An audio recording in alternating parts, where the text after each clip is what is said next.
Good morning, everyone. How's our sound in the back there? Can everyone hear us okay? Mr. Kohlberg, wave your hand if you can hear us. Thank you. Good. It's great to have everyone here this morning.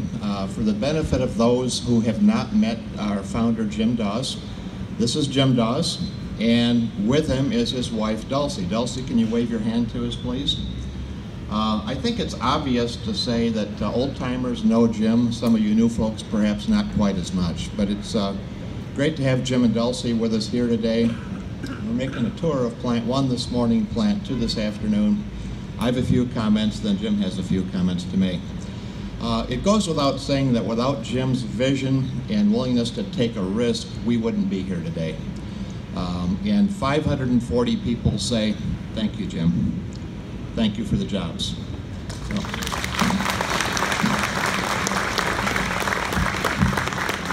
For the past 46 years, Jim Dawes has been more than my boss. He's been my mentor. He's been my friend. And I would dare say that for any employee that's met Jim, you feel a friendship with Jim as well. And it's been an awesome experience working for this guy. And as I mentioned at our employee meetings, the other benefit is, unlike you, I have a boss that lived in Florida. Isn't that cool? Everyone got jealous, Jim. So the founding of Structural in its 47 years is a very fascinating success story. And I can't wait to hear how Jim recollects and comments on that journey. Thanks, Jim.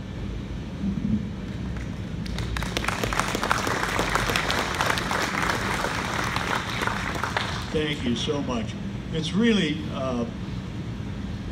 almost a little tearful thing for me to stand here in front of so many of you who've been so loyal and so wonderful in terms of cooperating with each other in making this company an enormous success.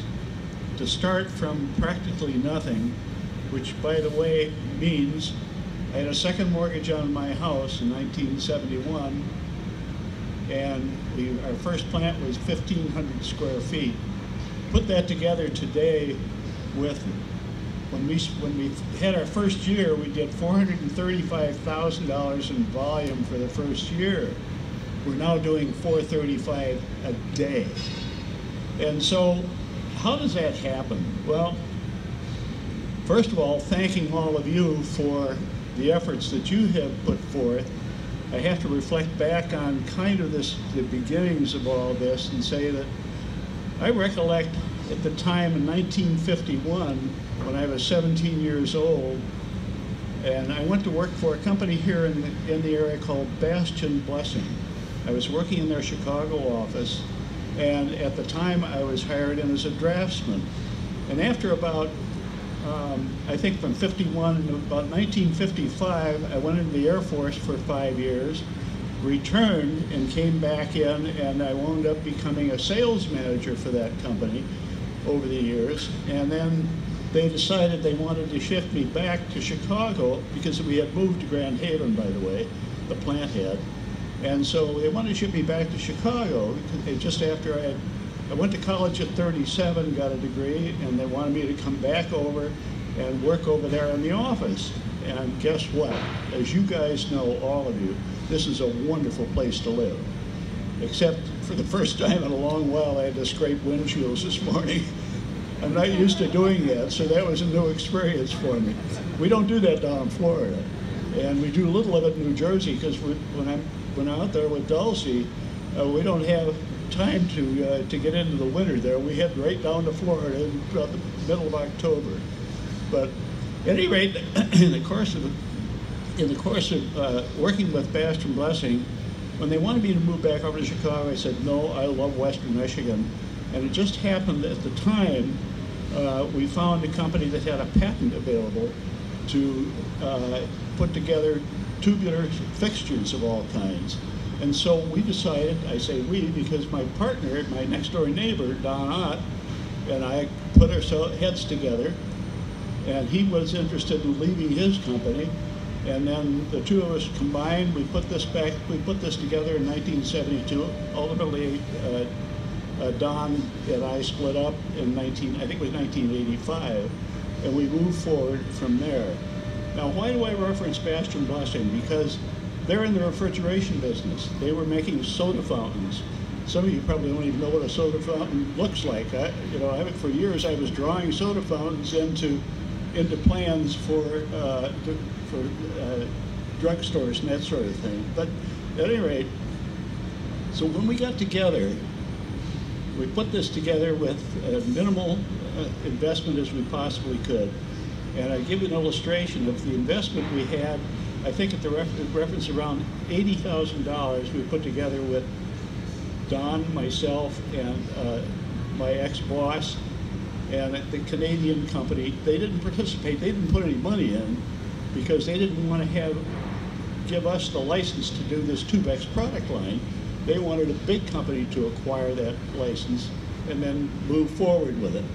Well, I said, look, we'll give you 20% of the company if you'll give us the license. That way, if things fail, you can step right in and pick up and run with it, and you'll be able to step right in and take that business and go ahead with it. So at any rate, that's the sort of background, the history.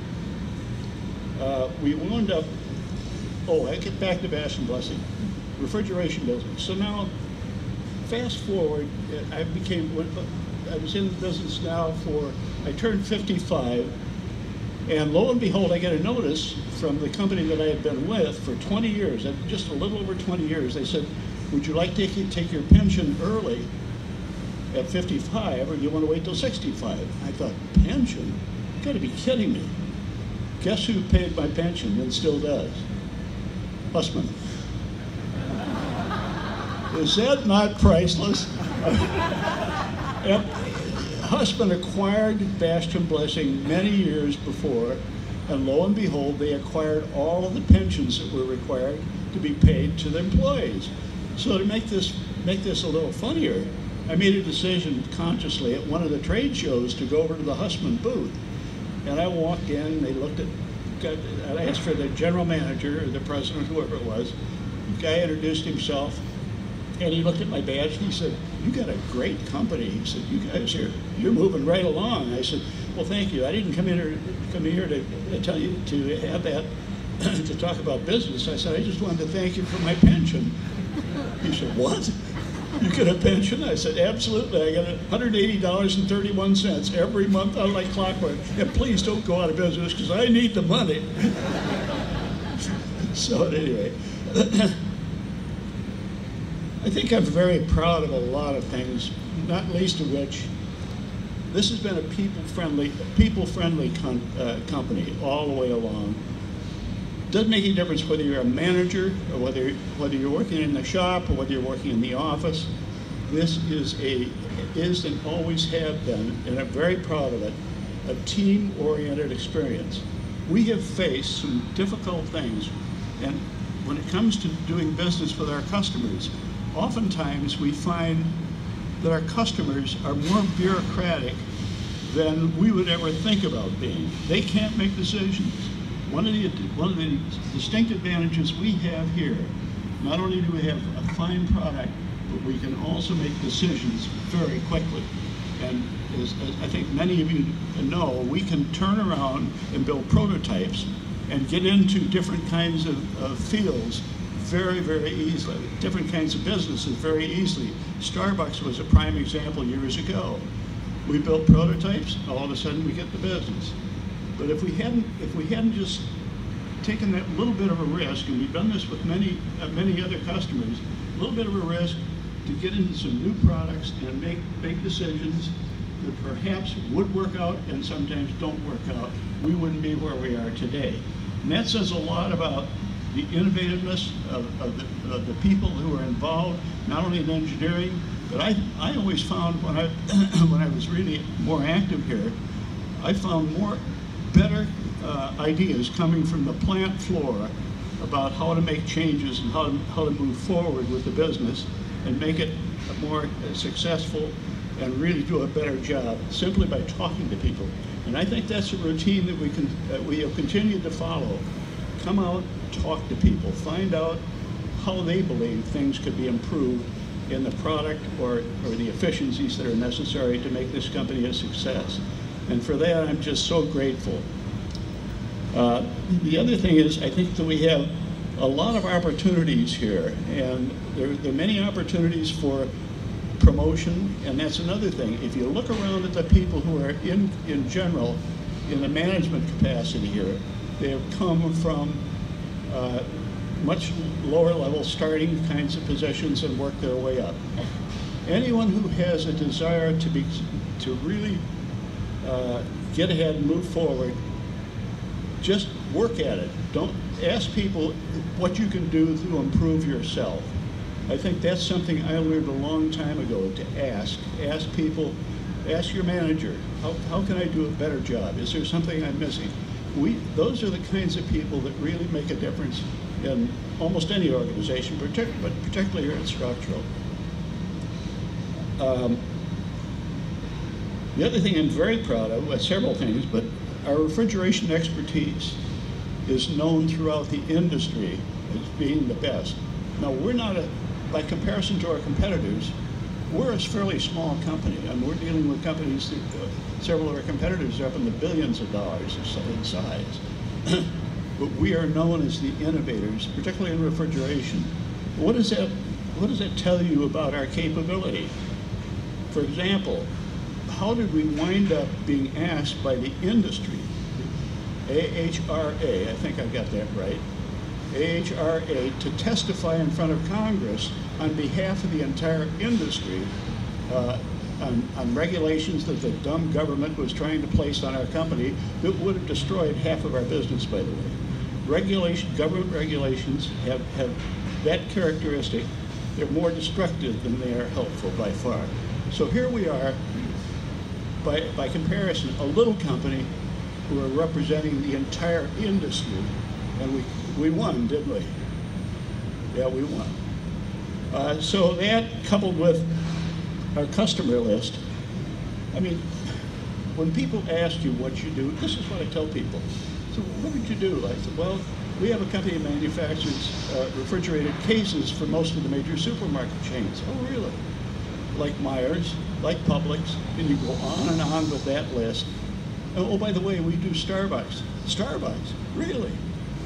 So we can identify as employees that we are part of a business that is recognized in practically every retail operation that you could find that has a refrigeration requirement of any kind.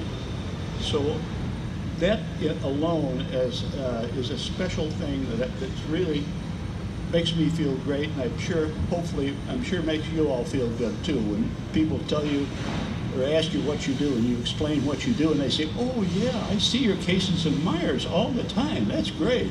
Or I've gone to Starbucks, is that your case? Yeah, that's ours. I did it, we worked on it. So that, but more than anything else, I think I'd just say the relationships that we have with one another, relationships that I've personally had over the 47 years.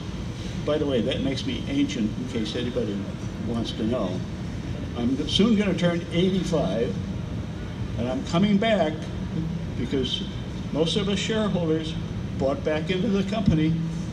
And so I'm going to be coming back in here and just saying hello from time to time.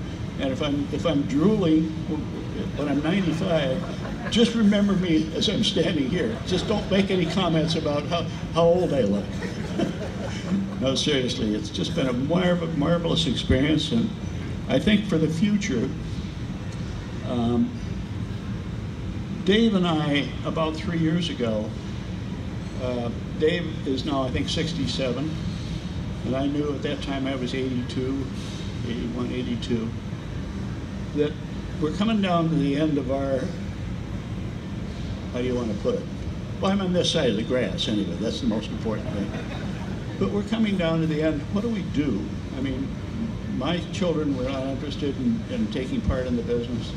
And in some respects, that is a blessing because it allowed us to really professionalize the organization. And on the other hand, we had to make a decision. So we concluded we were going to target a date, maybe 2 or 3 years out.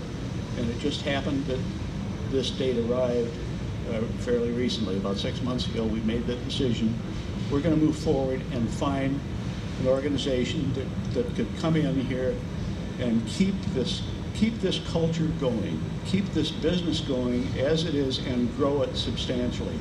So that's how we happen to wind up with Mason Wells, who are now the new owners of the company. And I can tell you, we did quite a bit of research, talking to people who worked for them in the past, and found that this is an outstanding company that is willing to reinvest. And by the way, as an illustration, I hope they follow my advice. I suggested to them, one of the things we ought to be looking at as a company, because we're so good at refrigeration, we ought to be in the medical refrigeration business. We ought to be making units for the healthcare industry, because I think that's a real area of potential growth and really a great opportunity to make some nice profits. For those of you who know healthcare, it's expensive, and part of the reason for that is they pay a lot of money for their equipment and instruments and so on.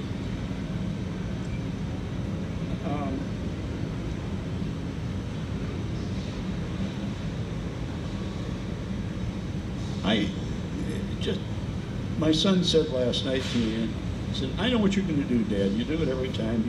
He said, you're going to break down in tears." And I've had that happen a number of times since I've spoken.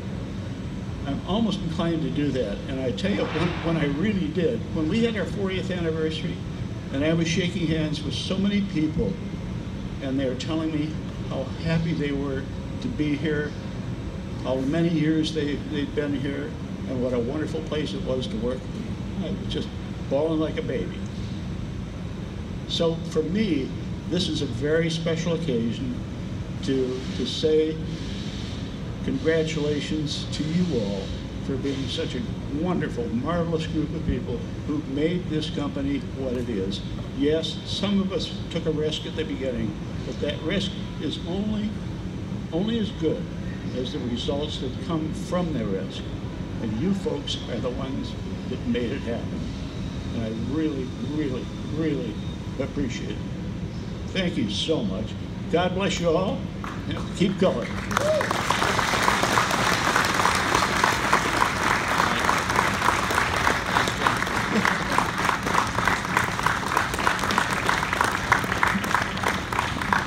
Thank you so much, Jim, for your comments. It means so much to our employees to hear from you. It's we think, a really, really important part of our transition.